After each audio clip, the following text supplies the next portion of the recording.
Então, sejam todos muito bem-vindos a essa nossa aula sobre Mindful Eating, comer com atenção plena.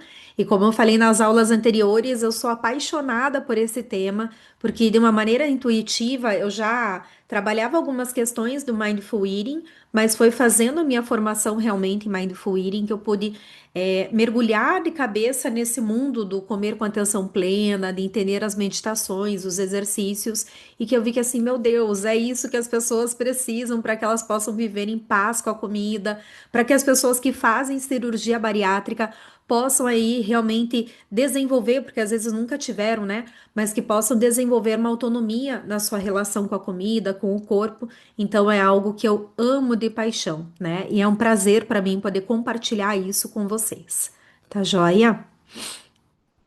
Então, essa nossa aula de hoje é intitulada Mindful Eating, o caminho para uma vida sem dieta, sem culpa e sem compulsão, porque é realmente isso que o Mindful Eating vai prover para as pessoas que praticam, que realmente começam a praticar e tornam isso a sua única via de relação com a comida e com o corpo. As pessoas de fato desenvolvem uma autonomia tão grande e uma autonomia que não é forçada, né? Porque quando a gente olha para o tratamento da obesidade com siga uma dieta restritiva, faça exercício físico, isso é uma orientação que vem de fora para dentro.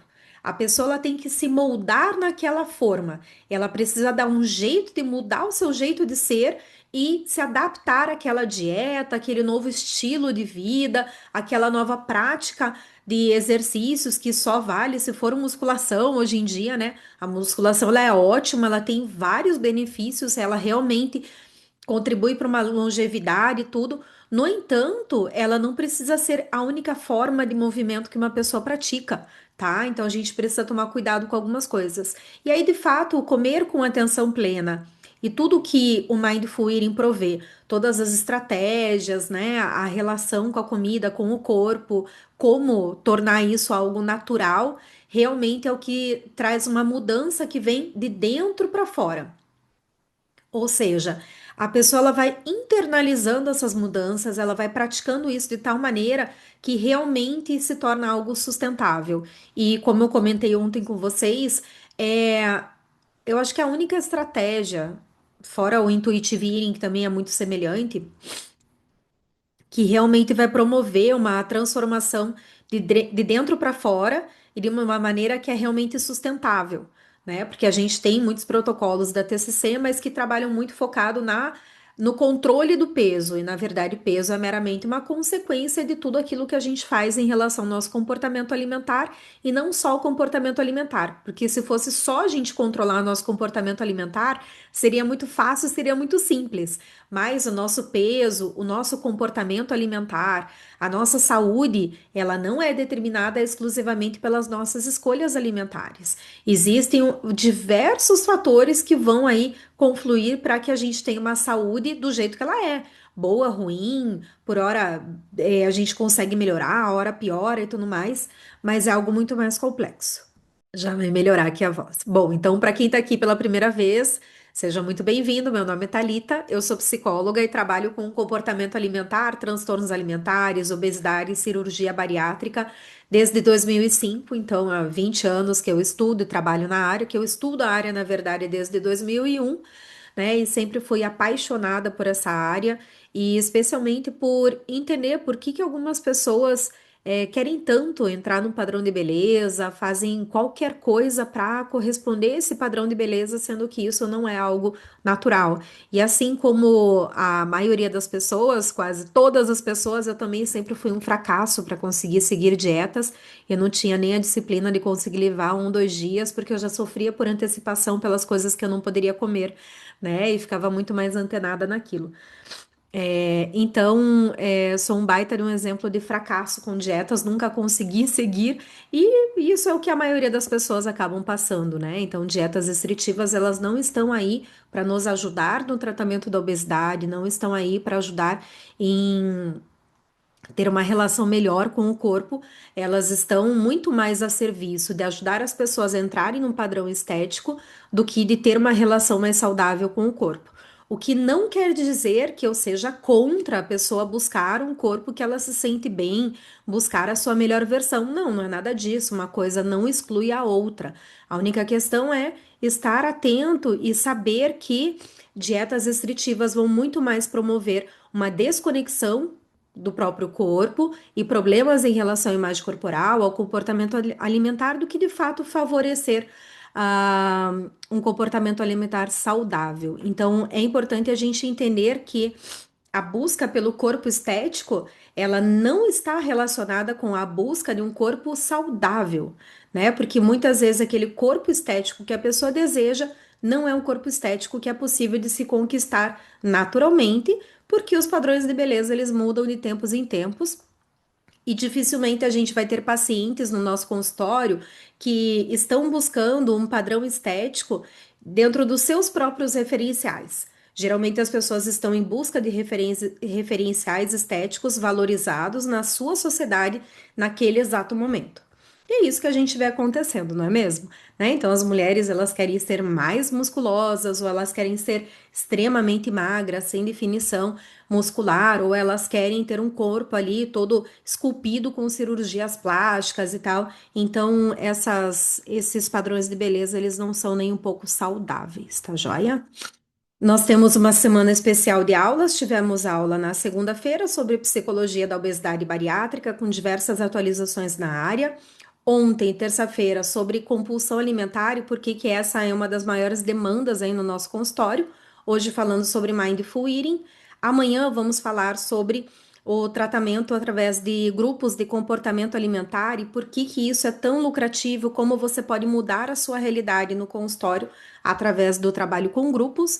E no domingo, na véspera do meu aniversário, a gente vai ter uma aula muito especial, a aula que é imperdível da nossa semana, em que a gente vai falar sobre portfólio profissional, sobre como está o mercado da psicologia, né, com novas perspectivas de serviços que vocês precisam estar antenados.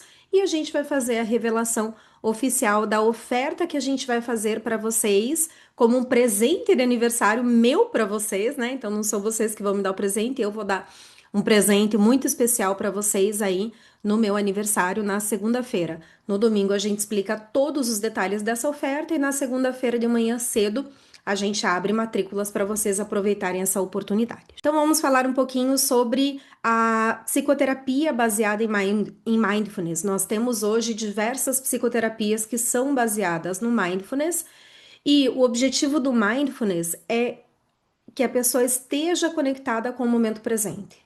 É estar fazendo uma coisa de cada vez, só que com alguns princípios. Então, o objetivo do mindfulness não é livrar a pessoa do seu sofrimento, mas é desenvolver uma relação plena, receptiva, compassiva com as dificuldades da vida. Porque a vida não é cor-de-rosa como muitas gerações querem, né? Nossa, o objetivo da vida é ser feliz. Nossa, busque a felicidade, mas busque também ser uma pessoa útil, ser uma pessoa do bem. Busque fazer o bem para as outras pessoas, transformar o mundo num mundo melhor, né? Não é só o hedonismo, né, que está em jogo, tá?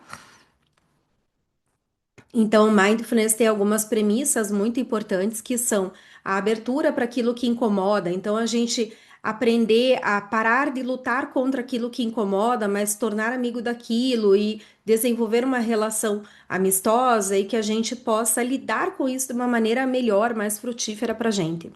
Encarar o desconforto com curiosidade, ou seja, aquilo que está incomodando, explore aquilo que está incomodando. Entenda aquilo que está incomodando ao invés de fugir ou se esquivar daquilo. Outra premissa é a gente suportar o incômodo com segurança. Então, desenvolver uma tolerância ao mal-estar. Desenvolver uma tolerância àquilo que está doendo. E não quer dizer que você vai se acostumar com aquilo. Significa que você vai tolerar aquilo e buscar meios de resolver aquilo, se for possível de ser resolvido, tá? Uma outra premissa que é fundamental nas meditações de mindfulness, que é deixar o desconforto ir e vir, é dar permissão para que as coisas sejam como elas são, né? Então, mas elas na nossa vida, assim como as alegrias, as felicidades, vão acontecer.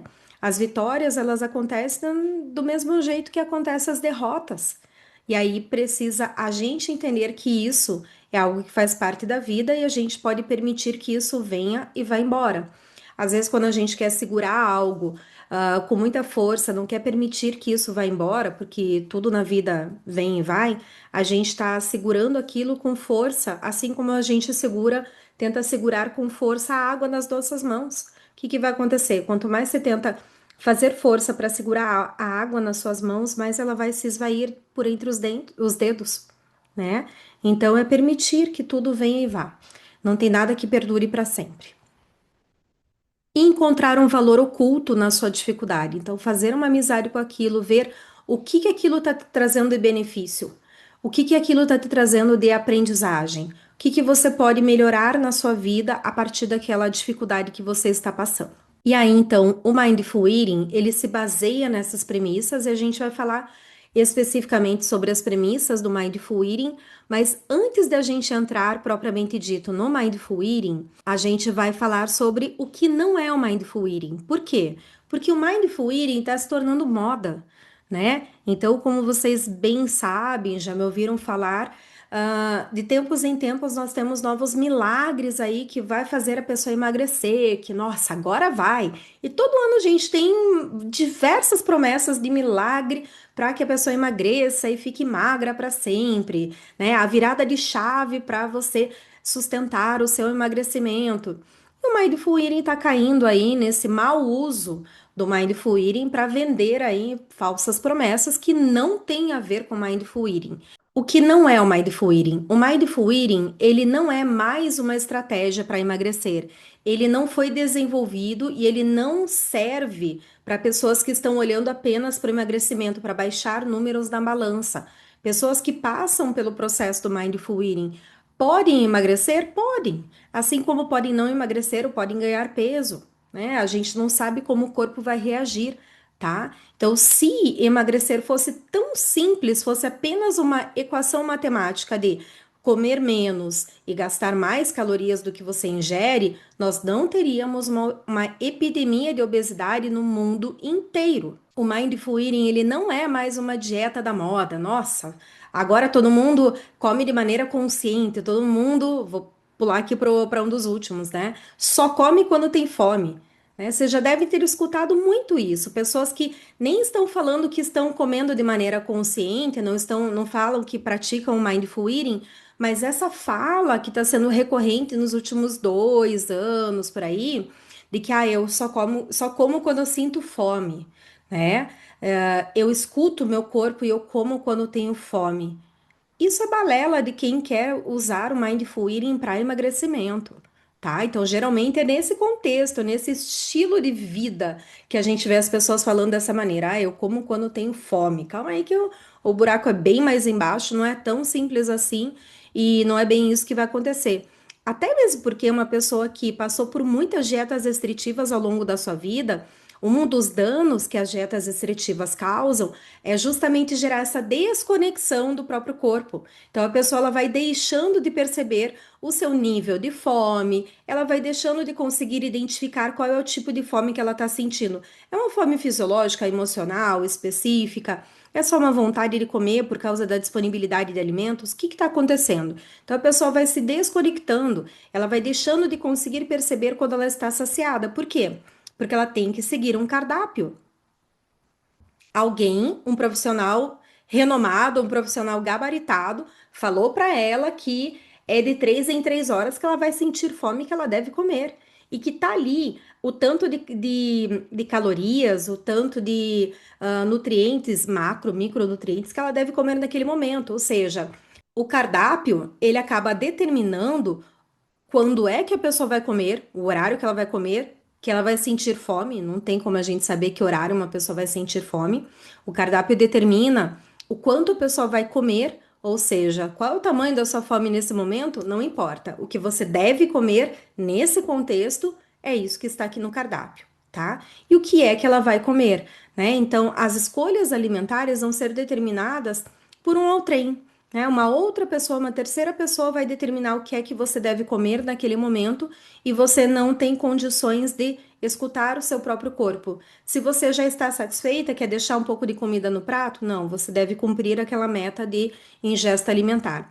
Se você está sentindo ainda fome, você não pode comer além, porque o além não está no seu cardápio.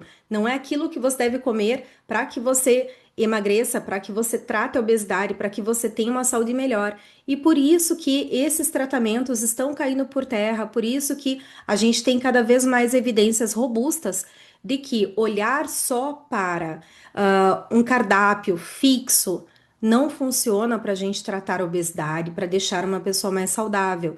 Pelo contrário, a gente tem muitas evidências de que nem toda dieta vai originar um transtorno alimentar, mas a maioria dos transtornos alimentares, especialmente quando a gente fala em anorexia, bulimia, transtorno da compulsão alimentar, a grande maioria desses casos surgiram, tiveram como um gatilho uma dieta restritiva. Isso é fato, tá? Quer dizer então, Thalita, que dietas restritivas podem originar uma compulsão alimentar, por exemplo, um episódio de compulsão alimentar? Sim, né? Muitas pessoas falam assim: ah, esse negócio de que restrição gera compulsão não é verdade, porque muitas vezes a pessoa vai justificar que uma restrição alimentar não vai gerar um transtorno de compulsão alimentar. Isso é verdade, a gente tem outros fatores ali que vão predispor uma pessoa ao desenvolvimento do transtorno de compulsão alimentar. No entanto, há restrições impostas por uma dieta restritiva ou pelas regras rígidas que a pessoa mesmo estabeleceu, elas podem sim ser um gatilho para um episódio de compulsão alimentar. Então, a gente tem que ter essa clareza da definição de termos e aquilo que a gente vê acontecendo no nosso consultório e que é validado, né, muito bem validado é, pelas evidências científicas que nós temos. Então, comer com atenção plena não é ter liberdade para comer tudo e qualquer coisa, porque esse é um conceito muito errado que se tem sobre o mindful eating. Ah, e agora eu pratico mindful eating. Eu como quando eu sinto fome, eu posso comer o que eu quiser. Calma aí, não é bem assim. Não existem regras realmente sobre o que a pessoa deve ou não deve comer, mas existe uma conexão com o próprio corpo e o próprio corpo vai indicar para essa pessoa o que comer, o que não comer. A pessoa vai começar a perceber melhor o seu corpo e entender os alimentos que fazem bem, que fazem mal para ela, entender o que é que o seu corpo está pedindo naquele momento, né? Então, para muitas pessoas que passam por diversas restrições, quando elas têm uma liberdade total, elas não estão conectadas com o corpo quando elas vão tomar a decisão de comer tudo que elas têm direito e tirar o atraso de tudo que elas não comeram durante a última dieta, durante anos de dieta, e vão realmente à forra. Isso não é mindful eating. Isso não é. Então, mindful eating é a pessoa estar realmente conectada com o seu corpo e perceber os sinais, perceber como o seu corpo responde a certos alimentos, tá? Comer com atenção plena não é só comer devagar, e então se eu como devagar, eu tô comendo com consciência e tal. Não, esse é uma das estratégias, é algo que a gente busca desenvolver com as pessoas, mas não é só isso. O mindful eating, por mais que tenha parte de meditação e tal, não quer dizer que isso seja algo místico, algo mágico, algo religioso. Não tem nada a ver com isso. É neurociência pura. E a gente permitir que a gente entenda como funciona o nosso cérebro, como funciona a nossa fisiologia e que a gente faça as pazes com o nosso corpo. Então, fazer as pazes com o corpo não é só fazer as pazes com a nossa imagem corporal, é também fazer as pazes e começar a andar lado a lado com a fisiologia do nosso corpo, com como funciona a nossa fisiologia básica. Quando é que você sente fome? O que que acontece quando você deixa passar de um ponto de fome? O que que acontece quando você fica resistindo a uma fome específica? O que que acontece quando você está sempre cedendo à fome emocional e arrumando desculpas para você comer pelas suas emoções, tá? Então não tem nada de místico, é neurociência pura e é biologia pura. O comer com atenção plena também não é uma forma de você conseguir aderir a uma dieta à risca. Bem pelo contrário, ela é uma abordagem anti-dieta, ok? Então, em termos mais práticos, o que é que vem a ser o mindful eating? Ou vocês podem achar na tradução mais correta é o comer com atenção plena. Vocês podem usar, achar também comer consciente. Eu gosto muito do termo comer consciente, porque isso dá muita concretude para a pessoa leiga, né? Então, entre profissionais, a gente costuma falar em comer com atenção plena, mas com a população geral, com leigos, eu gosto de usar o termo comer consciente. Porque quando a gente fala em consciência, a pessoa logo saca do que a gente está falando. Ah, é o comer estando atento ao que eu estou fazendo. Estar consciente do que eu estou fazendo, né? Responsável pelo que eu estou fazendo, tá? Então, o Mindful Eating é uma habilidade psicológica de a gente estar plenamente atento, consciente na experiência do comer. Então, enquanto eu estou comendo, eu só estou comendo e eu estou vivendo esse momento plenamente, né? E isso é um grande problema que nós temos hoje em dia. Hoje em dia as pessoas sentem como se apenas comer fosse uma perda de tempo. E aí o que elas fazem é comer lendo um livro, comer em redes sociais, comer assistindo um vídeo no YouTube, comer assistindo uma série. E existem grandes prejuízos em a gente não estar plenamente atento ao que a gente está fazendo naquele momento. Primeiro que a gente não registra adequadamente que nós estamos fazendo aquela refeição. Então, olha que coisa mais doida. Eu estou comendo, mas o meu cérebro não está registrando que eu estou fazendo aquela refeição, né? E isso pode contribuir para que eu sinta fome mais cedo. Eu estou distraído, então eu não sei qual é o meu nível de fome, né? Se eu sigo uma dieta restritiva que está dizendo ali quanto eu devo comer, parece que é muito simples, né? Então só seguir a dieta e tá tudo certo, né? Isso não é bom, isso não é positivo. Quando eu estou comendo de maneira consciente, eu devo estar conectada com os meus sinais internos de fome fisiológica. Então, quais são os sinais que meu corpo está me dando nesse momento?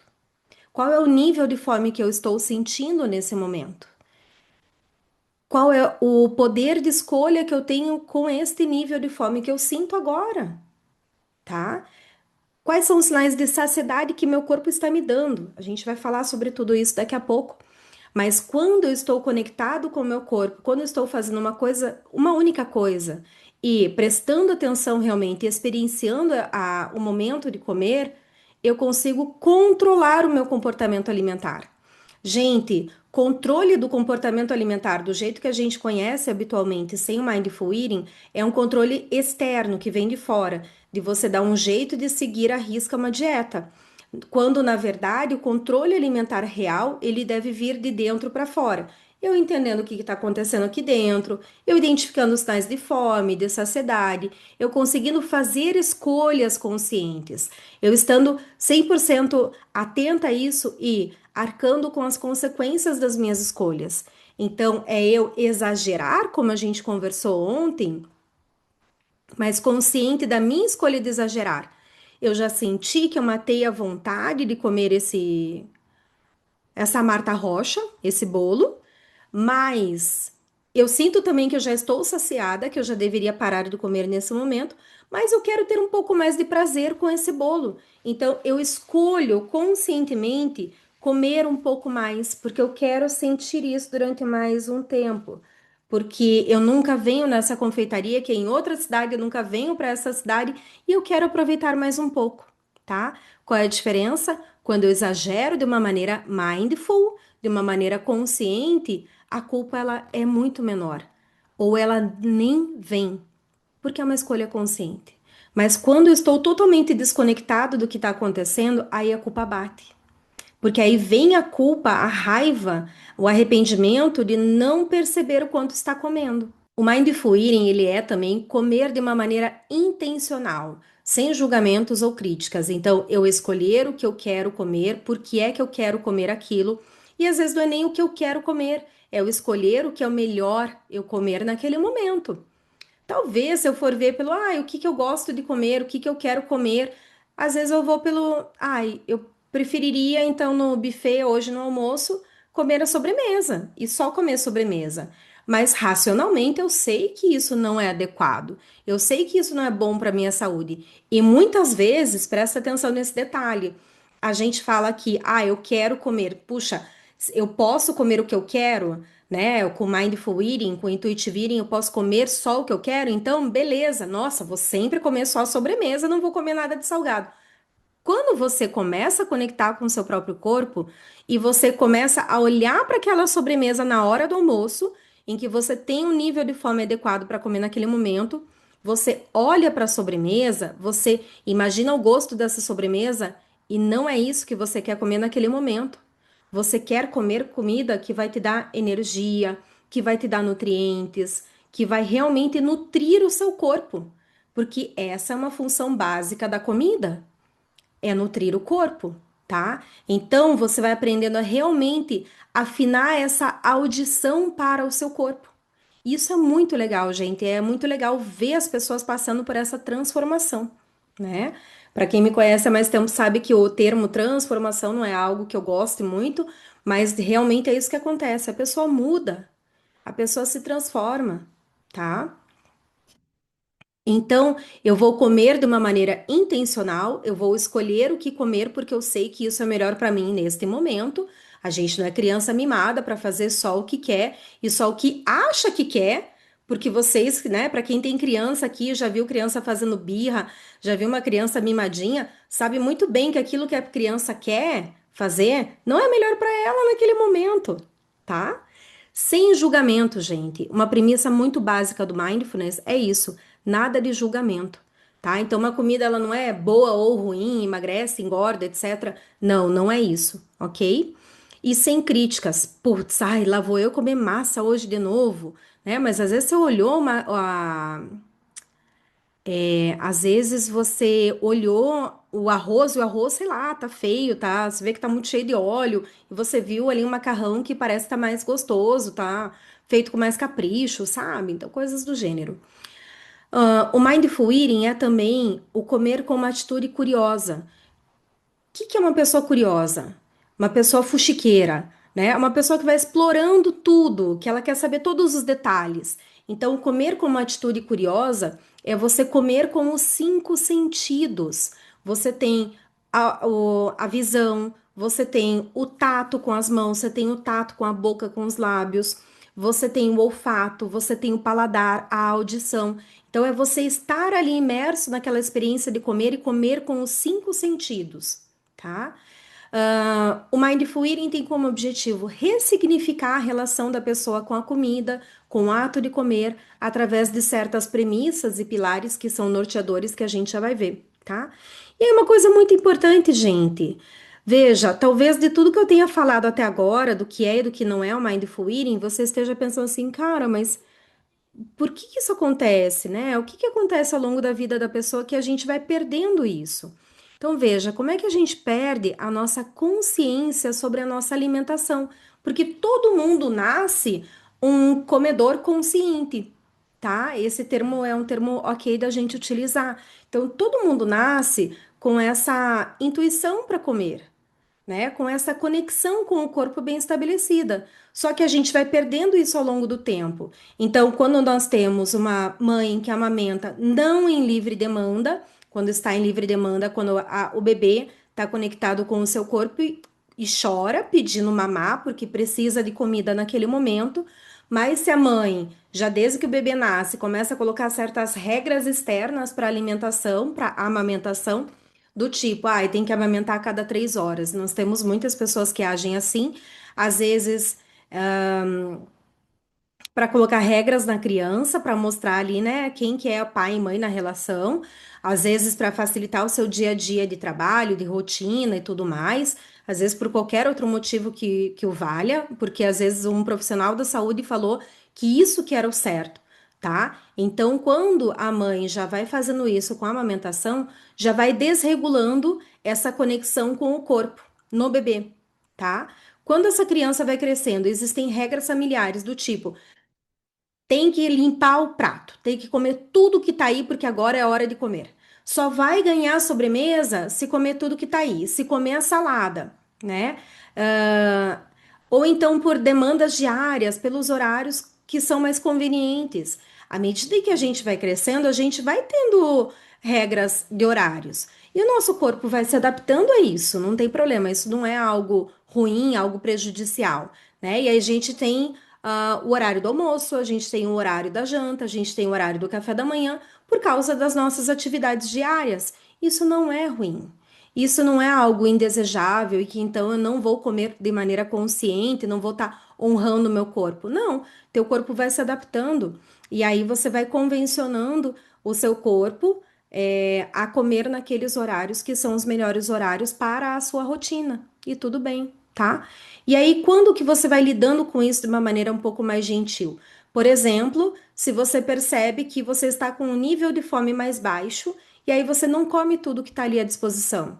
Porque você não quer se sentir empanturrada, porque você sabe que se você ficar com uma saciedade muito alta, vai prejudicar o seu desempenho no trabalho, porque você sabe que dali a pouco você vai fazer um lanche, que tá tudo bem, você não vai morrer de fome. Então, quando a gente age dessa maneira, conciliando as coisas, tá tudo certo.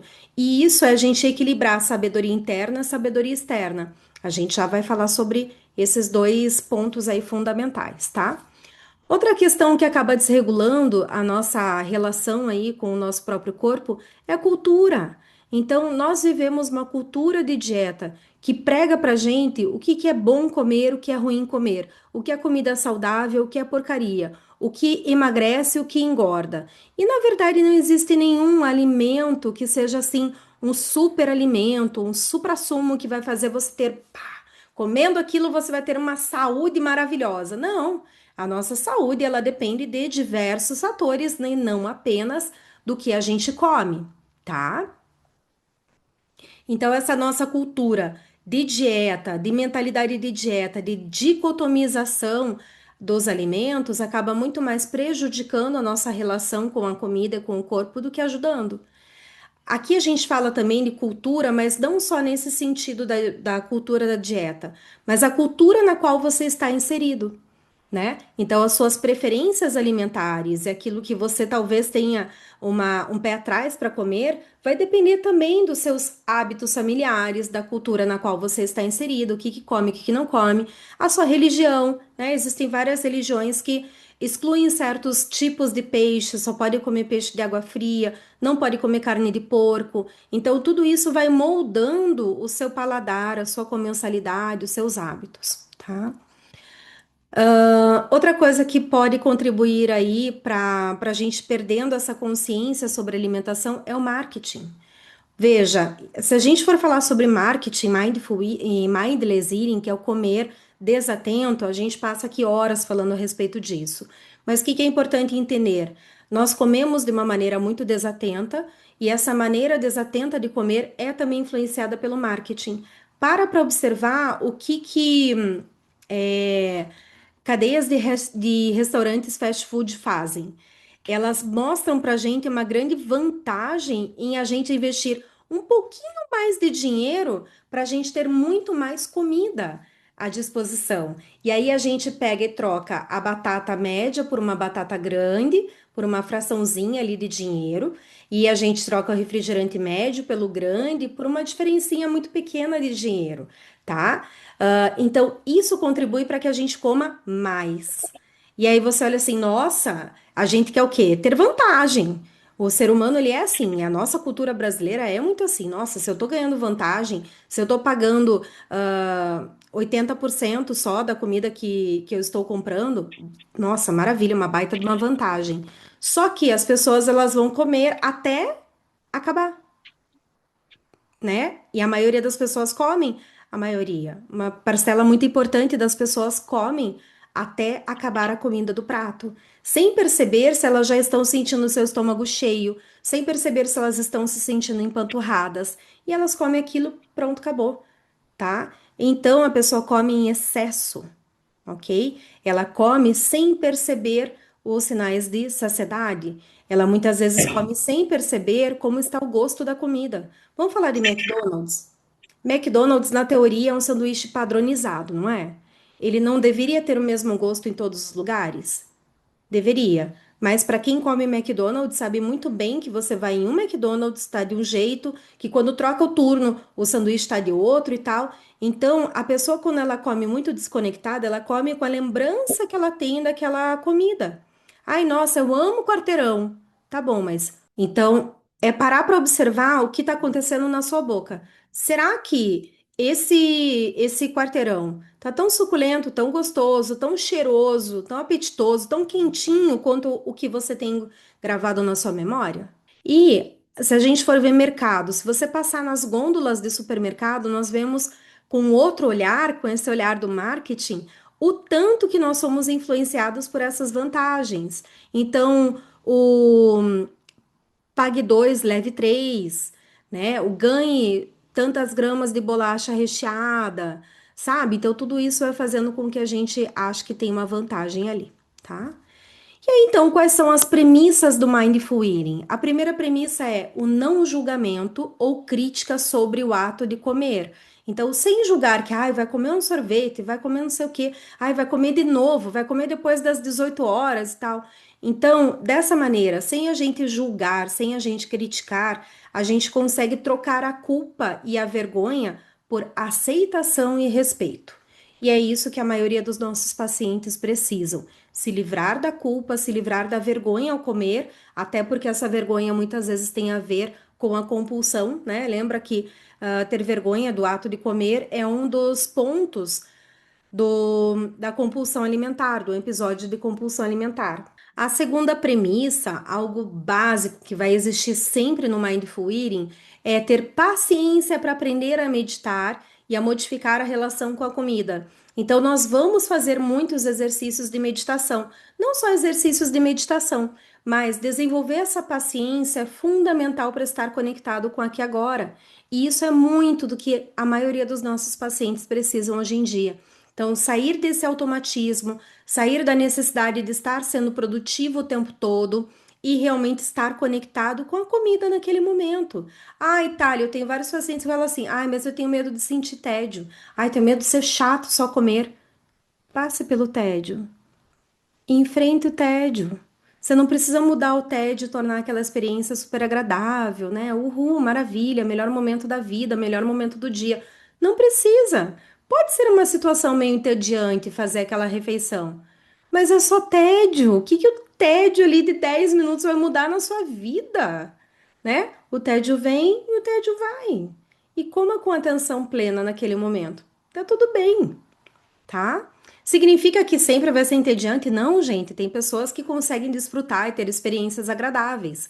Mas a questão é, não interessa se é agradável ou não é agradável. O que importa é você estar conectado com o que está acontecendo naquele momento, inclusive com os seus sentimentos, com os sentimentos, os pensamentos que afloram naquele momento. E você permitir que eles venham e que eles vão embora.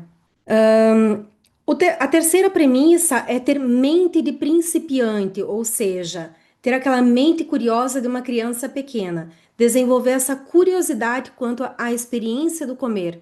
Comer, então, com os cinco sentidos faz com que você coma de uma maneira curiosa, faz com que você explore a situação de uma maneira integral, que você esteja realmente presente naquele momento. A quarta premissa é desenvolver a confiança, acreditar em si e confiar na sua intuição, tendo a certeza de que você é o maior mestre sobre o seu corpo e sobre os seus sentimentos. E realmente passar a confiar no corpo. A gente, ao longo da vida, para observar isso, gente. Ao longo da nossa vida, com alimentação e com outras coisas também, a gente vai aprendendo que o nosso corpo não é confiável. E, gente, para pensar uma coisa básica, né? A gente tenta mudar certas coisas que acontecem perfeitamente, que a gente quer interferir naquilo que não tem menor necessidade. O nosso corpo, ele é sábio. Existe um centro no cérebro de homeostase que vai regular tudo no nosso corpo. Então, se você, por exemplo, exagerou é, na alimentação no final de semana, comer um pouco mais de açúcar, um pouco mais de gordura, um pouco mais de carboidrato, etc. Você não tem que fazer um detox na semana seguinte. O teu corpo já está fazendo um detox natural, né? O fígado funciona muito bem para isso, né? Se você consumiu alimentos que têm mais sal, você está mais inchada, naturalmente você vai sentir mais sede.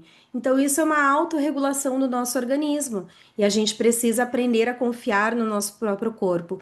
Permitir que o nosso corpo trabalhe de uma maneira autônoma, tá? Tá, Ali, mas e aí? Como é que isso funciona em relação ao peso, em relação a ganhar peso ou não, né? Se a pessoa exagerou no final de semana Não vai engordar se ela comeu muito mais calorias do que ela habitualmente come? Calma, não é tão simples assim. O nosso corpo ele não é uma equação matemática. Veja, se o seu paciente tem uma alimentação equilibrada ao longo da semana, ouvindo o próprio corpo, honrando a fome fisiológica, parando de comer quando sente saciedade, faz boas escolhas alimentares, está comendo de uma maneira consciente. E aqui a gente não está falando de comer de uma maneira perfeita, comer de uma forma limpa, nada disso, sem radicalismo, tá? Mas está comendo ali tranquilo, né? Tem uma alimentação diversificada, um prato colorido, o que que vai acontecer? O cérebro dele entende assim: opa, quando eu peço para o João comida, quando eu peço nutrientes, ele me dá, né? Ele me dá. Então, quando existe um exagero e que existe um padrão em relação a isso, sempre que eu preciso, o João me dá, o cérebro ele fica tranquilo, ele não está em estado de alerta porque ele acha que você vai morrer de fome, né? Porque ele está mandando você comer e você não comeu. Não, ele pede comida, você dá, tá tudo certo. E aí o que que acontece quando existe um exagero? O cérebro vai olhar assim, putz, o João que comeu demais, né? Exagerou no churrasco, na linguicinha, na cerveja. Comeu demais. Tá, mas quando eu peço comida, ele me dá. Então, esse excesso aqui, eu não preciso armazenar. Eu não preciso tentar guardar de tudo quanto é jeito. Eu posso fazer o quê? Descartar. O que eu não preciso nesse momento, eu descarto. Gente, esse descarte se chama cocô, tá? Tá comendo equilibrado, corpo não precisa, o excesso vira cocô, simples assim, tá joia? Agora, se eu tô fazendo uma dieta restritiva, tô seguindo a dieta à risca durante a semana, já faz algumas semanas que eu tô fazendo dieta restritiva e eu percebo que eu tô com fome, eu fico com dor de cabeça, fico louca querendo comer o pé da mesa e aí fico ali contando os minutos para poder comer de novo. Meu cérebro entende o quê? Ixi, Maria Thalita tá passando por privação. Ela tá atravessando uma floresta, alguma coisa que não tem comida à disposição. Tô mandando comer, tô aumentando os sinais de fome e aumento a busca por comida e ela não tá dando comida, né? Então alguma coisa de errado tem aí. Tá passando por privação? Privação de alimento é ameaça à minha própria vida. Meu cérebro não quer que eu passe por ameaças. Então, aquela dieta se torna uma ameaça, o emagrecimento se torna uma ameaça e o meu cérebro vai buscar fazer o quê? Preservar minha vida. E aí o que que acontece? Quando eu fiz a dieta, nossa, perfeitinha durante a semana, mas no final da semana eu exagero em algumas situações, o que que olha? Meu Deus, comida! Uhul, maravilha! Vem cá, vem cá, vem cá. E aí o que que ele faz? Ele procura guardar o máximo que ele puder, né? Vai tentar preservar o máximo, absorver o máximo que ele puder. E o que que existe de mais rico no nosso corpo? Gordura. Ele vai tentar transformar o máximo possível em gordura. Por quê? Pô, tô mandando a Thalita comer, a Thalita não tá comendo, então deixa eu poder preservar aqui a vida dela através da gordura. Isso é o mais importante que existe, né? E aí, inclusive, para as atividades diárias, o corpo ele pode buscar energia em outras fontes que não na alimentação que a gente está tendo ali naquele momento, tá? E é isso que acaba acontecendo. Então, ao invés do nosso organismo descartar aquilo que é um excesso, ele vai procurar armazenar o máximo possível para preservar a nossa vida. E é por isso que a gente deve restaurar essa confiança no nosso próprio corpo, tá? Muitas pessoas, a maioria dos meus pacientes, emagrecem quando entram no Mindful Eating. Alguns, quando têm muita mentalidade de dieta, até podem ganhar um pouquinho de peso no início do tratamento por aproveitar, não é nem porque estão no início do processo de aprendizagem do Mindful Eating, mas também por aquela coisa assim, meu Deus do céu. Eu saí do cárcere privado, deixa eu aproveitar esse mundo, deixa eu comer, né? Comer livremente e tudo. Então é só necessário alguns ajustes tranquilos para a pessoa entrar nos trilhos, tá? A quinta premissa é a não resistência, não resistir à fome fisiológica, que é isso que acontece quando você está num processo de dieta restritiva, quando tem um transtorno alimentar, fica ali tentando resistir. Não resistir à necessidade de comer, né? Então, é entender que esses são processos fisiológicos que devem ser honrados, bem como o desejo de comer alimentos proibidos. Aqui a gente não tem alimentos que são proibidos, permitidos, aquilo que engorda, emagrece. Então, todo o alimento é permitido. A grande questão é que à medida em que você desenvolve essa expertise, você começa a colocar na balança e ver, puxa, é adequado eu comer isso agora? É realmente isso que eu quero comer nesse momento ou não? Tá? A sexta premissa é a aceitação. Aceitar as coisas como são. É focar no presente e focar no processo. Nosso paciente vai passar por um processo de aprendizagem. E a última premissa é o desapego de sentimentos e pensamentos que tentam resgatar a atenção. Então, é deixar ir e é não ficar preso a esse medo de comer, né? Será que eu vou engordar? Será que eu não vou engordar? O medo de deixar a dieta. Tem muita gente que vai falar assim: ai, pelo amor de Deus, deixa só emagrecer um pouco e daí eu faço esse tal de mindful eating. Tá bom, eu faço, mas só depois que eu emagrecer um pouco, tá? Então, muitas pessoas passam por isso. E quais são os pilares do Mindful Eating? A gente tem aí um passo a passo, tem aprendizagens que a gente vai prover para os nossos pacientes. Então, o que que a gente vai fazer? Vai restaurar essa conexão com os sinais internos de fome, saciedade. A gente vai ajudar a pessoa a administrar a fome fisiológica e emocional específica. Então, a pessoa vai começar a compreender: puxa, o que que é uma fome fisiológica? Quando o meu corpo realmente está com fome. O que que é uma fome específica? Quando eu quero comer algo que é muito específico, que eu tô com um desejo doido de comer aquilo e que eu não fiquei com vontade porque eu vi uma propaganda ou porque alguém me falou. Mas não, é algo que surgiu realmente do nada. O que é uma fome emocional e como eu posso administrar essa fome emocional? Então, diferenciar esses três tipos básicos de fome é fundamental. É uma das primeiras coisas que a gente faz no processo de mindful eating. Outro pilar é viver plenamente a experiência do comer, usando todos os sentidos, como a gente já falou anteriormente. Então, comer com os cinco sentidos, dar pelo menos duas características para cada um dos cinco sentidos. Então, com a visão, o que que eu posso ver dessa comida que está no meu prato? É um prato colorido? É um prato que está bonito? A comida parece gostosa? Tá? Então, o que que eu posso explorar? Com o olfato, eu consigo sentir os ingredientes dessa sopa? Eu consigo sentir, se tem canela nesse bolo, se é noz moscada ou se é cravo, tá? Um outro pilar é ter uma atitude curiosa e livre de julgamentos, né? Que faz parte lá de uma das premissas, mas é algo que a gente vai praticar no dia a dia. Então, os pilares é tudo que a gente vai praticar no dia a dia com os nossos pacientes. Livre de julgamentos sobre o ato de comer. O quinto pilar é tornar o comer uma experiência única, momentânea, sem ruminação e sem arrependimento. Ou seja, vai comer, come com os cinco sentidos, com atenção plena, mas terminou de comer, percebeu a saciedade, honrou a saciedade e tal. Pronto, acabou. Você não vai passar mais meia hora, uma hora, 2 horas ruminando o que você comeu, se sentindo culpado, se sentindo mal, né? Ou então se arrependendo do que comeu, planejando a próxima refeição para compensações, etc. Não, isso não é saudável, tá?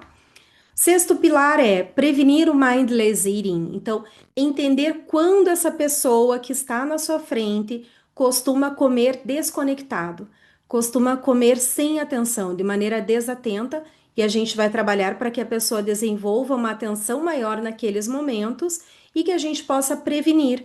Ah, puxa, quando eu vou comer com outras pessoas, eu me desconecto, quando eu vejo, eu já comi tudo que estava no prato, comi de maneira automática. Beleza, ótimo. A gente vai trabalhar um passo a passo para você comer com atenção, mesmo estando na presença de outras pessoas. E isso é fundamental, gente. O sétimo pilar é se permitir o prazer em comer. Nenhum alimento é proibido. Então, tá tudo bem se você ama comer bolacha recheada. Tudo é permitido. A questão é, com o tempo, você vai aprendendo a equilibrar em sabedoria interna e externa, você vai aprendendo a ouvir o seu corpo se você realmente quer comer aquela bolacha recheada ou não, né? E, gente, uma coisa que é muito bizarra de acontecer, para quem não trabalha com mindful eating, é bizarro pensar que isso é possível. Mas quando a pessoa tem permissão de comer qualquer coisa, aquela comida que é proibida, que ela morre de medo de comer, que ela exagera, que ela tem compulsão por aquilo, perde o poder. Perde o poder. Eu já tive uma paciente, um exemplo só, que ela era doida por bolacha Prestígio. que era algo da infância, que comia com o pai, etc. E aí a gente foi trabalhando os pilares do Mindful Eating, e eu falei para ela, mas você pode comer a bolacha, não tem problema. Ai, mas eu tenho medo, porque se eu pegar um pacote de bolacha para comer, meu Deus, você vai ver, eu vou comer ele inteiro. Eu tenho certeza disso? Ai, tenho, porque não sei o que, nanã. Veio com todo o histórico dela pesado, né? Então, tudo bem. Vamos fazer o seguinte: na próxima sessão você traz a bolacha e a gente vai fazer um exercício de comer com atenção plena essa bolacha em específico, tá? E a gente vai ver o que vai acontecer. Eu não posso te prometer que você não vai comer o pacote inteiro. Eu não posso te prometer que você vai conseguir comer com consciência, mas a gente vai passar por essa experiência juntas. Você topa? Ela já tinha feito vários exercícios de mindful eating, já estava comendo com um pouco mais de atenção e tudo, né? Já tinha caminhado ali, já tinha uma expertise nisso. E ela trouxe, e ela estava morrendo de medo, ela estava com o coração disparado, sabe? Então, estava até tremendo e tal. E a gente foi fazendo o exercício de comer com atenção plena. E o que que aconteceu no final das contas? Ela comeu uma bolacha. Quando ela sentiu o cheiro da bolacha, ela, ai, nossa, que gosto, que cheiro mais artificial, parece até um cheiro de sabão lá no fundo. Ela foi comendo, ela, nossa, mas é tão gordurosa, eu não lembrava da bolacha ser tão gordurosa assim, esse recheio é ruim, né? É tão enjoativo, é um sabor tão artificial, ou seja, ela tinha como referência lembranças na sua cabeça e não a comida real. E a gente faz a pessoa se conectar com a comida real, com o que está ali na sua frente. Ou talvez alguém esteja pensando assim nesse momento. Ou tá ali. Mas então isso significa que assim como essa paciente começou a não gostar mais da bolacha, outras pessoas vão poder começar a não gostar de certos alimentos? Sim, isso acontece com frequência. E isso provavelmente vai acontecer com a maioria das pessoas. Quando começam a comer de maneira mais consciente, começam a ver que aquilo que elas tinham como algo maravilhoso, delicioso, nem é tão gostoso assim. E tá tudo bem. Por quê? Porque do mesmo jeito que a pessoa vai perder o interesse por certos alimentos, ela vai desenvolver interesse, apreço, prazer em comer outros alimentos, tá? E não é uma regra. Mas o normal é as pessoas começarem a se desinteressar dos alimentos ultraprocessados, porque vão começar a perceber todo o gosto artificial, realçador de sabor, etc. E vão começar a explorar mais a comida natural, a comida de verdade, tá? E esse é um dos motivos pelos quais as pessoas também começam a emagrecer quando estão no processo. Mas lembrando, reforçando, a gente não tem como prometer que a pessoa vai emagrecer com mindful eating, ok? O oitavo pilar é nutrir o corpo, mente e coração, honrando a fome e o desejo de comer. Então, é a gente ter essa consciência de que a comida ela não é só comida, no sentido de a única função da comida é nutrir o corpo, né? Essa é uma função básica, mas a gente não tem como reduzir a comida a apenas um hábito puro, assim como respirar. Você não tem prazer em respirar. Você até pode ter prazer em sentir um cheiro mais agradável, mas você não tem prazer e nem desprazer no ato de respirar. A alimentação ela não pode se tornar isso. Não tem como. Até mesmo porque a percepção do paladar ela também está relacionada à preservação da nossa vida. Veja, o nosso paladar ele é mais tendencioso a açúcar e gordura porque isso assegura a nossa sobrevivência e nós não gostamos de alimentos amargos. Por quê? Porque lá quando a gente vivia na caverna, e que a gente tinha que comer o que estava disponível na natureza, o que que acontece? A maioria dos venenos que tem na natureza, eles são amargos. Por isso que nós não temos um gosto pelo amargo. A gente vai desenvolvendo uma tolerância ao amargo, né? Que nem quando adolescente começa a beber. O álcool ele é amargo no final das contas. A cerveja é amarga.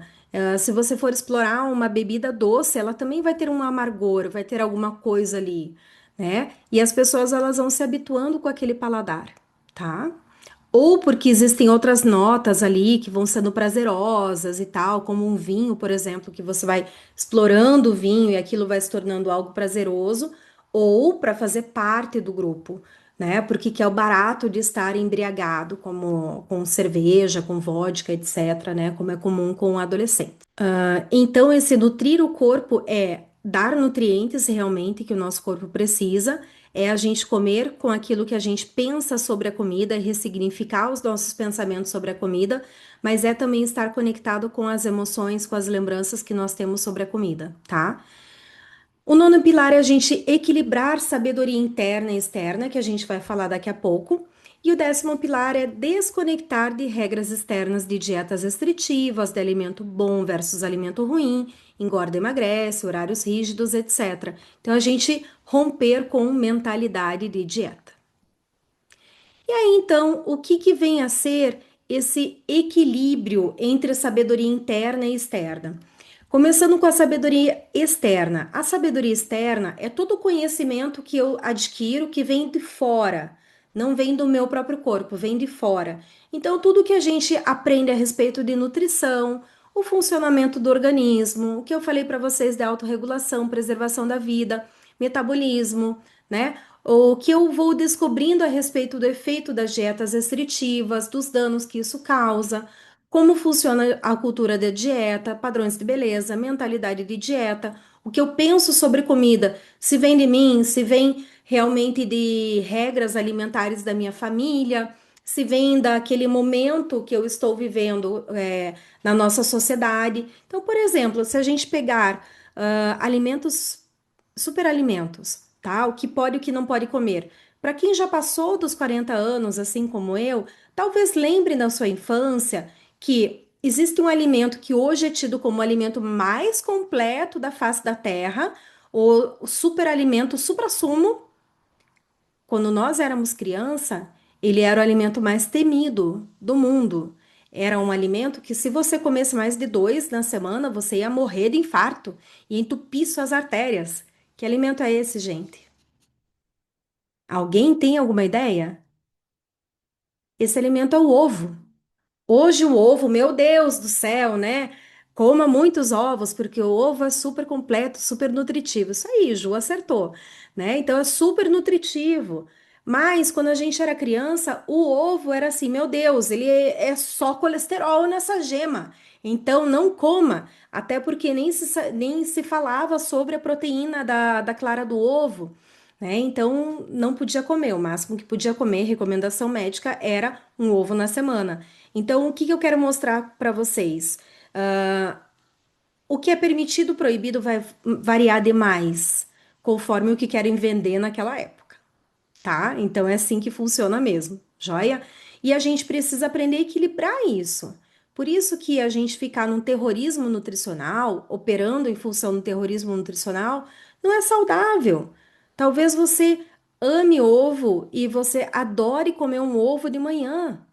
E se você fosse proibido de comer um ovo de manhã, seria horrível. Assim como é horrível para as pessoas que adoram comer um pãozinho francês quentinho com manteiga, é horrível parar para pensar que nunca mais vai poder comer aquele pãozinho francês, né? Mas a gente vai buscando equilíbrio. Será que todo dia o pão francês é a melhor opção?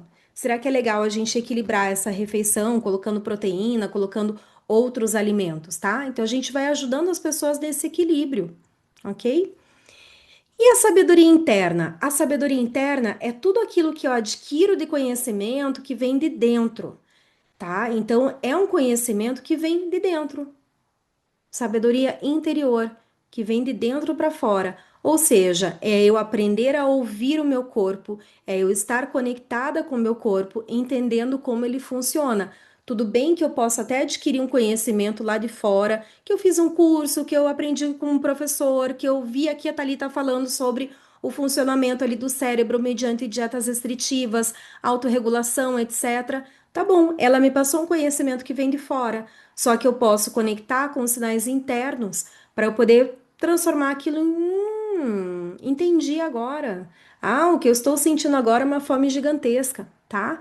Então, por exemplo, o conseguir distinguir o que é sede. As pessoas não sabem mais, gente, o que que é sede. Tudo elas acham que é fome. E aí responde a sede com comida. Vai passar? Não vai. E aí, se a pessoa não começa a distinguir o que é a sua sede, ela começa a colocar mais comida, mais comida, mais comida, e aquele desconforto não passa, porque aquele desconforto vai passar a hora que eu me hidratar, tá? Então, saber diferenciar sede de fome fisiológica. Quais são os sinais que a gente tem de fome fisiológica?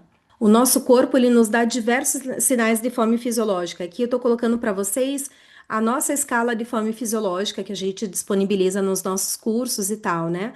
Nós temos sinais muito claros da fome fisiológica, que são sinais fisiológicos, então, o que acontece no nosso corpo, o estômago vazio, o estômago roncando, sentir um buraco na barriga, tremer, ter dor de cabeça, né? Tá com vontade de comer, são sinais fisiológicos da fome fisiológica. A gente pode ter sinais cognitivos, então ter uma dificuldade de concentração, de raciocínio, de memória, tomada de decisões. Então, lobo pré-frontal totalmente afetada, funções executivas afetadas, porque a sobrevivência está falando mais alto, né? A gente está muito mais operando no modo busca e comida, tá? E sinais emocionais. O nosso humor é afetado pela nossa fome fisiológica. Então, vocês com certeza já perceberam em si ou em pessoas próximas que muitas pessoas ficam mais irritadas, mais ansiosas, mais impacientes, mal-humoradas quando estão com fome, né? E quer só falar, assim, alimenta ali o bichinho que fica tudo bem. Volta à normalidade, tá ok? A gente precisa também de distinguir o que é fome emocional. Então, como é que funciona essa sua fome emocional? Mediante quais emoções você tem mais vontade de comer? Como é essa desregulação emocional e como a gente lida com essa desregulação emocional para não responder com comida quando tem ali um gatilho emocional, tá? E o que que é a fome específica? É quando eu sei exatamente o que eu quero comer e por causa de regras externas que a gente vai internalizando, as pessoas pensam assim: nossa, mas comer uma Marta Rocha, para quem não conhece, é um bolo muito tradicional aqui em Curitiba, em algumas regiões do Brasil, que é em homenagem a Marta Rocha, né, a Miss Brasil. E ele tem várias camadas. Ele tem a massa de pão de ló, ele tem a massa de chocolate, ele tem uma camada de baba de moça, ele tem suspiro, tem crocante de nozes, tem ameixa, né? Então tem um monte de recheio, ele tem um monte de coisa, uma cobertura de nata e tal. E aí a pessoa olha assim: ah, não, meu Deus, comer uma Marta Rocha numa quarta-feira, nossa, que coisa de gente gorda. Só gordo que faz isso. Opa, uma regra externa: é proibido comer doces durante a semana. E o teu cérebro, você acha que sabe, quando é final de semana, você acha que faz alguma diferença, o bolo vai ter algum impacto diferente durante a semana e final de semana no teu corpo? Não, né? E aí o que que acontece quando a pessoa tem uma fome, uma fome específica e ela não honra essa fome? Ai, não, meu Deus, coisa mais gorda comer uma Marta Rocha hoje. Não dá. Aí a pessoa faz o quê? Eu vou comer uma maçã. Eu vou fazer, ai, não passo à vontade. Eu vou fazer então um crumble de maçã para ver se uma coisa mais docinha passa à vontade. Ah, então eu vou comer um bolinho fit. Ah, um bolinho fit dá, né? Com adoçante e cheio de gordura. Aí beleza, parece que é uma troca mais saudável. E aí o que que acontece? A pessoa vai tentando se enganar com um monte de coisa e aquela vontade não passa. E no final das contas, ou a pessoa se entupiu, tá lá passando mal, super saciada, empanturrada, e aí, de certa maneira, não consegue nem honrar essa fome, mas a vontade continua ali, ou ela para e vai honrar essa fome. No final das contas, a maioria das pessoas que tentam não ceder ao desejo da fome específica, no final das contas, a maioria delas acabam comendo aquilo que era o foco da sua fome específica. Então, é uma fome específica muito bem identificada, surgiu do nada mesmo, não teve um gatilho e tal. Tem que ser aquele negócio específico. Veja, fome específica não é, ai, Itália, eu tenho vontade de comer doce todo dia depois do almoço. Isso não é fome específica, isso é provavelmente um hábito, né? Ou uma fome emocional, tá? A fome específica, ela não passa com qualquer coisa, você sabe exatamente o que é que você quer comer. Então, não é a vontade de hambúrguer, que comer um hambúrguer do Mac, do Madeiro ou do Burger King vai passar a tua vontade. Não. A tua fome específica de hambúrguer é daquela hamburgueria específica. Eu tô com vontade de comer o hambúrguer do Zezinho da esquina da minha casa, que faz o hambúrguer ao ponto que põe ovo, bacon e que tem não sei o que, e é aquele sabor que eu quero. E você só vai conseguir matar de fato essa vontade quando você comer aquilo que você deseja, tá?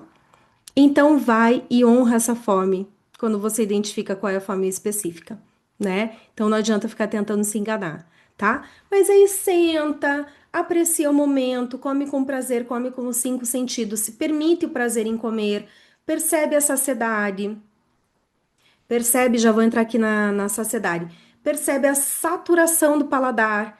Então, a nossa boca passa por um processo de satisfação do paladar ou saturação do paladar, que é mostrar pra gente quando a gente já cansou daquele gosto. Vocês já comeram algo tanto, tanto, tanto, ou foi tentando empurrar algo para não sobrar, que você sentia assim, nossa, meu Deus, não aguento mais comer isso, não posso mais nem ver isso na minha frente? Já passaram por isso, com certeza. Isso é saturação do paladar. Esse é mais um sinal de saciedade que o nosso corpo nos dá. Existem outros sinais de saciedade que o nosso corpo nos dá, que é a plenitude gástrica, ou seja, você sentir o seu estômago cheio, e o seu estômago ele vai ficar numa escala aqui qualitativa ou numérica, em que você sente ainda o estômago meio vazio, que você ainda está com fome. Você pode sentir o estômago confortavelmente cheio, né? Então, uma saciedade confortável, em que você consegue voltar para suas atividades e ter ali um bom desempenho nas suas atividades ou estar caminhando e conversando ao mesmo tempo. Essa é uma medida boa também. Ou você passou do ponto e se sente empanturrado, né? Sente que, ai meu Deus do céu, exagerei, tô explodindo aqui de tanto que comi. Tipo, domingo, exagerar no churrasco em família e ficar hibernando lá assistindo o Domingão do Faustão, que nem é mais Domingão do Faustão, sei lá que programa que passa domingo à tarde, tá? Então é isso, né? E nós temos como treinar a pessoa para ela respeitar essa saciedade que pode vir de diversas formas, inclusive a partir do tempo de refeição. A partir do momento que a gente iniciou a refeição, a gente precisa ali de 15, 20 minutos mais ou menos para que a gente tenha a percepção de saciedade através do hormônio de saciedade leptina, tá joia? E aí qual que é o grande problema? Pessoas que sofrem com obesidade têm uma resistência à leptina, ou seja, não percebem esse sinal de saciedade. Se eu não percebo o sinal de saciedade, o que que acontece? Eu sigo comendo. Se eu tenho um aumento de fome, porque as pessoas que sofrem com obesidade, elas têm também uma produção maior de grelina, que é o hormônio de fome, né? Então fica muito mais difícil da gente lidar. No entanto, essas pessoas elas podem sim desenvolver essa conexão com o corpo. Pode ser um pouco mais difícil, pode, né? Precisa um pouco mais de treino, mas elas desenvolvem também e podem passar a comer de uma maneira mais consciente, inclusive as pessoas que fizeram cirurgia bariátrica.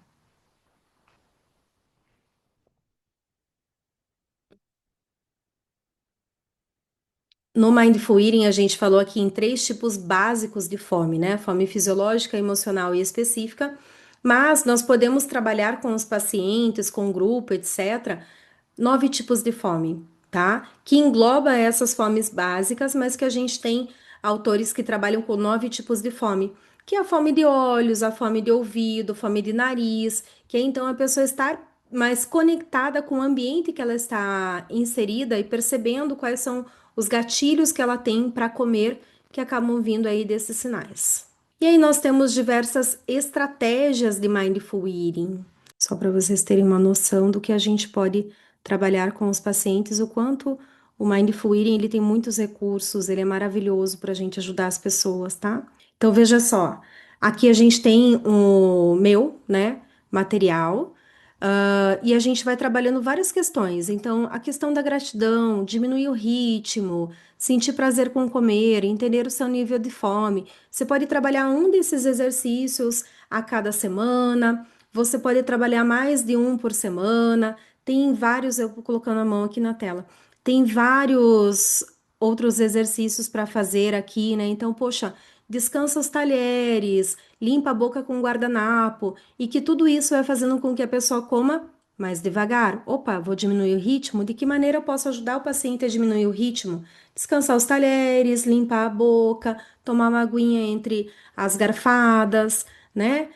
Só preparar uma próxima garfada quando tiver terminado de engolir. Então, são vários exercícios que vão contribuindo para que o nosso paciente desenvolva essa consciência sobre a alimentação. Então, aqui é só um apanhado geral de estratégias de Mindful Eating para vocês conhecerem. E aí, então, eu quero apresentar para vocês o nosso treinamento em Mindful Eating. Nós temos um treinamento específico para que vocês se desenvolvam nessa área em profundidade, tá? Para quem é o nosso treinamento em Mindful Eating? É para psicólogos, nutricionistas, que querem aprofundar o seu conhecimento na área, tanto do ponto de vista teórico quanto prático, porque esse treinamento, esse curso, ele é teórico-prático. Então, a gente mergulha realmente na base, né, teórica, filosófica do Mindful Eating, para entender realmente em profundidade, mas ele é um curso extremamente prático, para que vocês tenham ali em mãos todos os roteiros de meditação, para que vocês saibam como aplicar tanto no paciente individual no consultório, quanto montar grupo de Mindful Eating, que é uma possibilidade também, né? E a gente tem como objetivo capacitar os alunos a aplicar o Mindful Eating com os seus pacientes, clientes, seja individualmente, seja em grupo, para que possam conduzi-los no desenvolvimento da autonomia e liberdade na relação com a comida. E um outro objetivo é proporcionar aos alunos a vivência do Mindful Eating e que possam aplicá-lo no seu dia a dia com muito mais segurança, com muito mais consistência, o que intensifica, né, a aprendizagem e favorece o ensino dessa abordagem. Ou seja, ele é um curso em que você pode passar pelas experiências do Mindful Eating. Então, fazer exercícios com comida, fazer as meditações. A gente tem meditações que são com comida, que são focadas no corpo, sabe? Então, tem muitas coisas. Já vou mostrar aqui na estrutura. Então, quando o aluno passa pela experiência, vai fazendo o exercício, né? E eu conduzo o exercício com vocês, a pessoa desenvolve muito mais facilidade de lidar com essas estratégias, de lidar com o exercício e consegue ensinar de uma maneira muito mais segura, tá? Então isso é fundamental. Então a gente só pegar um livro e aplicar o que está no livro não é suficiente para você poder realmente trabalhar com Mindful Eating. Tá? Então lá você vai ter as bases teóricas do Mindfulness, as terapias baseadas no Mindfulness, vai ter especificamente o Mindful Eating. Então você vai aprender o que é o Mindful Eating, a gente vai explorar, aprofundar tudo que a gente discutiu aqui. Hoje a gente passou por cima, né, do que é o Mindful Eating, como você usa, por que as pessoas se desconectam. Vai aprender em profundidade as premissas do Mindful Eating, os pilares. A gente explora muito, densamente, toda a sabedoria interna. Então, aqui eu trouxe alguns exemplos para vocês de sabedoria interna e externa. Lá a gente explora tudo mesmo, né? Os tipos de fome, como você lida com os 9 tipos de fome, com os 3 tipos básicos de fome, como a gente lida, como a gente corrige o comer emocional. Então, essa fome emocional, como que a gente lida? Tem a fome emocional que é positiva, que é negativa. Então, como que eu lido com a fome emocional positiva de uma maneira mais leve, sem culpa? E como eu corrijo essa fome emocional negativa? A gente trabalha exaustivamente a saciedade. A gente vai ter estratégias de Mindful Eating, meditações de Mindful Eating, exercícios com comida, meditações de compaixão com o corpo, de perdão, padrões de beleza, né? Então a gente traz essa questão também para que vocês possam entender por que as pessoas se desregulam tanto no seu comportamento alimentar quando adultas. Então a gente discute padrões de beleza, imagem corporal, a cultura da dieta, os danos que tudo isso acarreta para a pessoa, né? Então é um conteúdo muito denso para que vocês tenham total segurança em atuar na área mesmo, tá? É uma formação em Mindful Eating, né? Essa aqui é a verdade, é uma formação. Você vai ter acesso a aulas gravadas, mais de 30 horas de aulas para que vocês possam aprender em densidade. Tem roteiro da anamnese para você entender o comportamento alimentar da pessoa, entender se aquela pessoa tem um transtorno alimentar, que daí não é indicado que ela passe pelo Mindful Eating se esse transtorno alimentar está desregulado, se precisa primeiro tratar o transtorno alimentar para depois talvez a pessoa vir para um trabalho de Mindful Eating. A gente trabalha também, né? Eu sou especialista em transtornos alimentares e nos transtornos alimentares a gente também pode trazer estratégias de Mindful Eating, mas tem que saber quando trazer, porque senão você mais gera danos do que benefícios, tá? Você tem então todo o roteiro da anamnese, instrumentos para aplicar, para entender como é o padrão alimentar da pessoa, se pode ter um transtorno alimentar ou não. Você tem roteiros ali prontinhos de 14 meditações, ou até mais de 14 meditações, com todo o roteiro, né? Então tem o script da meditação, você vai lendo o script para aplicar no grupo ou aplicar individualmente. Ah, Itália, eu queria trabalhar uma meditação para a pessoa praticar mais em casa, não tem problema. Você tem áudios das principais meditações, você tem áudios meus que eu gravei. Thalia, eu posso regravar? Claro, com toda certeza. Regrava, se quiser fazer alguma mudança, pode fazer também, tranquilo, tá? O importante é você ter as ferramentas, ter materiais ali em mãos. E você tem também materiais de Mindful Eating. Então, o que eu mostrei aqui, o jogo americano de Mindful Eating, que você pode pegar e mandar fazer um jogo americano em tecido para dar para os seus pacientes, ou mandar fazer um bloco na gráfica, né, que fica mais barato e tudo. Então, você tem vários materiais para disponibilizar e para poder trabalhar com os seus pacientes. Lá você aprende também a fazer cartões de enfrentamento. Por exemplo, fez a meditação de como comer com consciência num buffet. Você pode fazer também cartão de enfrentamento com passo a passo do que a pessoa vai ter que fazer ali para que ela coma com consciência, tá? Então tem tudo realmente na mão para facilitar o trabalho de vocês. Então nada precisa reescrever. Tem o manual do terapeuta, né? Com todos os roteiros, com a anamnese, tem 68 páginas esse manual. Tá ali tudo prontinho, de mão beijada para vocês, sabe? Para você aprender a aplicar e já aplicar. Então, tudo que a gente faz dessa maneira para ser prático, rápido e fácil para você já utilizar com os seus pacientes, tá joia? Então, esse é mais um dos cursos, né, que a gente vai ter aí nessa oferta especial do meu aniversário, né? Venham amanhã para vocês aprenderem muito a respeito de grupos assim, para quem trabalha comportamento alimentar, especialmente para quem trabalha com pacientes bariátricos, gente, grupo é assim, é o futuro. E não é nem o futuro, é o que está acontecendo agora para muitas pessoas que já sacaram isso, que os pacientes bariátricos eles são negligenciados, eles ficam lá jogados às traças, e aí a gente só tem os profissionais falando assim: ai, paciente não adere ao tratamento. Vai aderir a que tratamento, criatura? Se não está sendo nem proposto um tratamento decente para a pessoa. Que tratamento que é proposto com um passo a passo de mudança de comportamento alimentar depois da cirurgia, né? Quero trabalhar, Thali, com comer emocional, com um grupo de mulheres especificamente. Beleza. Vem para a aula amanhã, você vai ver também a respeito disso, tá? Você vai aprender como lidar com grupos, como trabalhar com grupos, tá joia? E aí permaneça, venha no domingo para você conhecer essa oferta imperdível que a gente vai fazer para quem é aluno, para quem não é aluno, né? Alunas, mesmo que esteja aí com um plano inspirado e tudo, vocês também já foram alunas, continuam sendo alunas. Então, a oferta para alunas é para vocês também, tá bom? Para quem não é aluno de nenhum curso, aí vocês vão ter uma oferta diferenciada também para passar a ser meus alunos, tá joia? Então, pessoal, vejo vocês amanhã, reforçando que amanhã nós temos aula sobre grupos, sexta e sábado não temos nenhuma aula, e no domingo a gente tem aula às 19 horas, um pouquinho mais cedo, porque é domingo, né? A gente quer mostrar todos os cursos por dentro e tal. Então, tá imperdível essa oportunidade para vocês. Joia?